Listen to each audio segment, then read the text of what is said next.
Welcome to humanities honour है। Please like, share and subscribe. Welcome back everybody. हमारा next topic है reorganisation of states. अभी तक partition और प्रिंसली स्टेट को इंडिया में इंटीग्रेट करने से इंडिया की एक्सटर्नल बाउंड्री तैयार हो गई थी, मतलब इंडिया का इंटरनेशनल बॉर्डर बन चुका था। अब हमें इंडिया की इंटरनल बाउंड्री तैयार करनी थी, मतलब हमें लैंग्वेज और कल्चर के बेसिस पे काफ़ी सारे स्टेट्स बनाने थे। इसमें यह डिसाइड हुआ था कि जिस भी रीजन का कल्चर या लैंग्वेज अलग होगी उस रीजन को एक सेपरेट स्टेट बना दिया जाएगा। तो इस टॉपिक में हमें यही पढ़ना है कि इंडिया में इतने डिफरेंट स्टेट्स कैसे बने। नेशनल मूवमेंट के टाइम से ही हमारे फ्रीडम फाइटर्स ने डिसाइड कर रखा था कि इंडिया में लैंग्वेज के बेसिस पर स्टेट्स बनाए जाएंगे। फिर 1920 में होता है कांग्रेस का नागपुर सेशन। इस नागपुर सेशन में डिसाइड होता है कि कांग्रेस पार्टी को भी लैंग्वेज के बेसिस पर डिवाइड किया जाएगा। जिस भी एरिया में डिफरेंट लैंग्वेज बोली जाती है वहाँ एक अलग प्रोविंशियल कांग्रेस कमेटी बनाई जाएगी। फॉर एग्ज़ाम्पल, जिस एरिया में पंजाबी बोली जाती है वहाँ एक अलग प्रोविंशियल कांग्रेस कमेटी बनाई जाएगी। जहाँ गुजराती बोली जाती है वहाँ एक अलग प्रोविंशियल कांग्रेस कमेटी बनाई जाएगी। Similarly Marathi speaking area, Telugu speaking area, Tamil speaking area, सबके लिए एक सेपरेट प्रोविंशियल कांग्रेस कमेटी बनाई गई।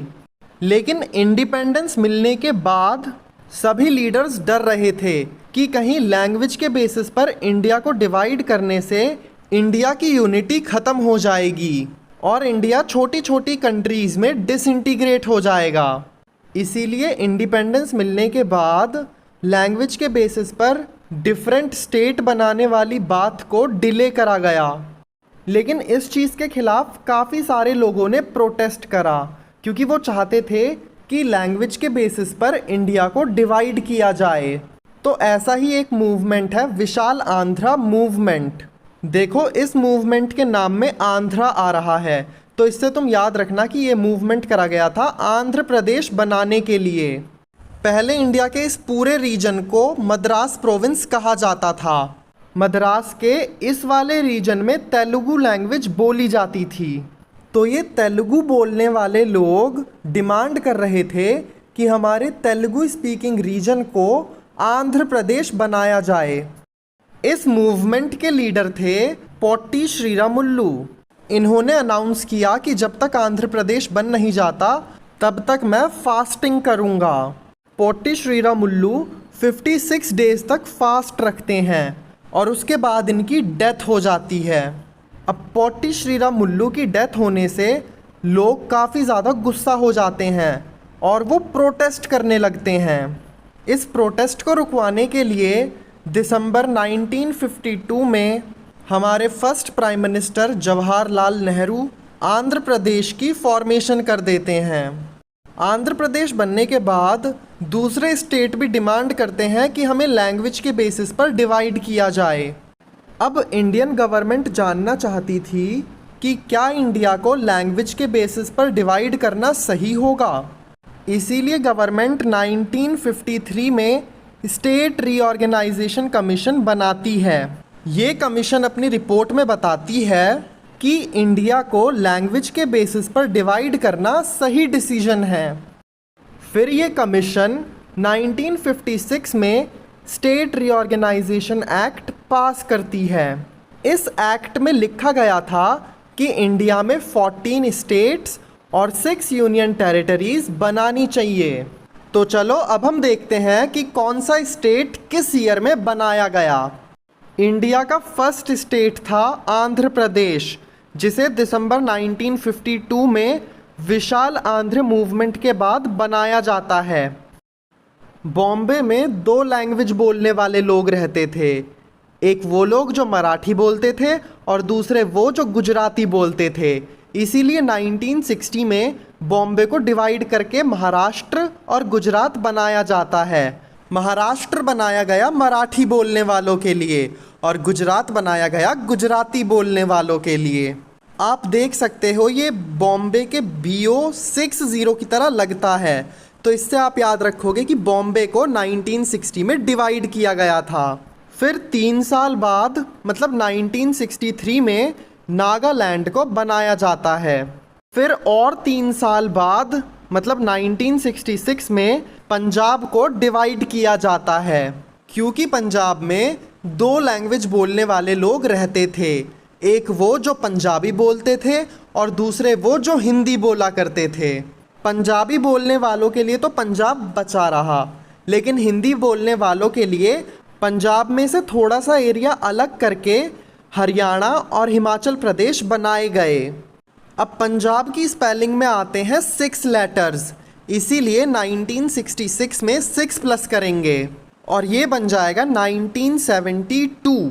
1972 में नॉर्थ ईस्ट में काफ़ी सारे स्टेट्स बनाए जाते हैं और उन स्टेट को याद करने की ट्रिक है कि नॉर्थ ईस्ट में एक आम इंसान मंत्री बन गया। ए से होगा असम, एम से होगा मेघालय, मंत्री के मन से होगा मणिपुर और मंत्री के तिरी से होगा त्रिपुरा। तो 1972 में आसाम में से एक एरिया को सेपरेट करके बनाया गया मेघालय। 1972 में मणिपुर और त्रिपुरा को भी स्टेट बनाया गया। अब हम ट्रिक को आगे बढ़ाते हैं। फिर 1987 में इस आम मंत्री ने नॉर्थ ईस्ट का एक मैप बनाया। एम से हो जाएगा मिज़ोरम और AP से हो जाएगा अरुणाचल प्रदेश। सो आई होप कि इस ट्रिक से आपको ये सभी स्टेट लर्न हो जाएंगे। फिर 2000 में बनाई जाती हैं कुछ स्टेट्स। C से हो जाएगा छत्तीसगढ़, U से हो जाएगा उत्तराखंड और J से हो जाएगा झारखंड। इन तीनों स्टेट्स को इसीलिए बनाया गया क्योंकि इनका कल्चर अलग था। और फाइनली 2 जून 2014 में बनाया गया तेलंगाना। तो इसे आप ऐसे याद कर सकते हो कि किसी के बालों में 2 जूं हो गई हैं, जिनसे छुटकारा पाने के लिए उसे अपने बालों में तेल लगाना होगा। सो आई होप कि ऐसे आपको ये सभी स्टेट्स लर्न हो गए हों। इंडिया में अब भी कुछ ऐसे एरियाज़ हैं जो अपने आप को एक सेपरेट स्टेट बनाना चाहते हैं। फॉर एग्ज़ाम्पल महाराष्ट्र में एक एरिया है विदर्भा। यहाँ के लोग चाहते हैं कि विदर्भा को एक सेपरेट स्टेट बनाया जाए। सिमिलरली उत्तर प्रदेश के वेस्टर्न पार्ट को कहा जाता है हरित प्रदेश। यहाँ के लोग चाहते हैं कि हरित प्रदेश को एक सेपरेट स्टेट बनाया जाए। सिमिलरली वेस्ट बंगाल के नॉर्दर्न रीजन के लोग भी डिमांड करते हैं कि उन्हें एक सेपरेट स्टेट बनाया जाए। ये तीनों एरियाज़ एक सेपरेट स्टेट बनाने के लिए डिमांड कर रहे हैं, लेकिन इनकी डिमांड को अभी तक सुना नहीं गया है। मम्मी खाने में नमक थोड़ा ज़्यादा है। हाय राम, ये क्या बना दिया, इतना गंदा सा ये खाया भी नहीं जा रहा, इतना खारा सा कड़वा जहर कर रखा है बिल्कुल। आपको खाना वाना बनाना नहीं आता क्या? सोन एक गिलास पानी ला दियो। हाँ मम्मी 2 मिनट में ला रहा हूँ। हैं? मैं नहीं ला रहा कोई पानी वानी, ऐसी गलत फहमी मत पालो। प्यास लग रही है तो खुद पानी पी के आओ और मेरे लिए भी 1 गिलास लेती आना। बेटा। हाँ मम्मी। मम्मी बोलो। मम्मी क्या हुआ? अरे यार मम्मी सो हो जाती है क्या? अब हम देखेंगे कि लैंग्वेज के बेसिस पर स्टेट को डिवाइड करने से क्या बेनिफिट हुए। फर्स्ट बेनिफिट था कि अब पॉलिटिक्स में एंटर करने के लिए इंग्लिश कंपलसरी नहीं थी। कोई भी इंसान जो रीजनल लैंग्वेज बोलता है वो अपने रीजन की पॉलिटिक्स में पार्टिसिपेट कर सकता था। सेकंड बेनिफिट था कि हमारे देश की डेमोक्रेसी और स्ट्रेंथन हो गई थी। हमारे देश में लोगों की डिमांड, उनकी एस्पिरेशंस को सुना जा रहा था। तो चलो आज के लिए बस इतना ही। अब हम मिलेंगे नेक्स्ट एपिसोड में, तब तक के लिए keep studying, keep working hard. Tata, bye bye.